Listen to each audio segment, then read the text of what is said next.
നന്ദിനി, ഞാൻ അവിടെ പോണമെന്നും അതിൽ ഇടപെടണമെന്നും പറഞ്ഞത് തനിക്ക് വേണ്ടി മാത്രമല്ല. കൊല്ലാൻ വരുന്നവരുടെ മുമ്പിൽ കൈകൂപ്പി നിൽക്കുന്ന തന്റെ അച്ഛനെ ഞാൻ കാണാറുണ്ട്.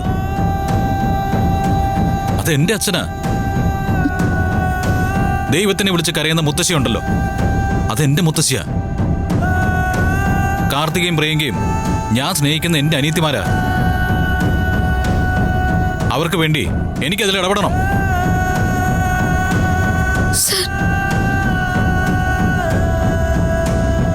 ആരെങ്കിലും നമ്മളെ കുറ്റം പറയുന്നു എന്നതിലല്ല, ഇത് നമ്മുടെ രണ്ടുപേരുടെയും കുടുംബ പ്രശ്നമാണ്. നന്ദിനി താൻ വിശ്വസിച്ചാലും ഇല്ലെങ്കിലും തന്റെ മനസ്സ് വേദനിച്ചാൽ എന്റെ മനസ്സിന് വേദനയുണ്ട്. താൻ കരയുന്നതിനൊപ്പം ഞാൻ കരയില്ലായിരിക്കാം, പക്ഷേ എന്റെ കണ്ണിൽ നനവുണ്ട്.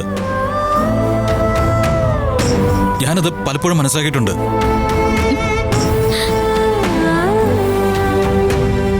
ഞാൻ ഈ പറഞ്ഞതൊക്കെ സത്യമാണെന്ന് തനിക്ക് തോന്നുന്നുണ്ടെങ്കിൽ, തന്റെ കുടുംബത്തുള്ളവരെ സ്നേഹിക്കാൻ എനിക്ക് അർഹതയുണ്ടെന്ന് തനിക്ക് തോന്നുന്നുണ്ടെങ്കിൽ വരാൻ എന്നെ സമ്മതിക്കണം. ബാക്കിയൊക്കെ നമുക്ക് വരുന്നിടത്ത് വെച്ച് കാണാം. പ്ലീസ് നന്ദിനി.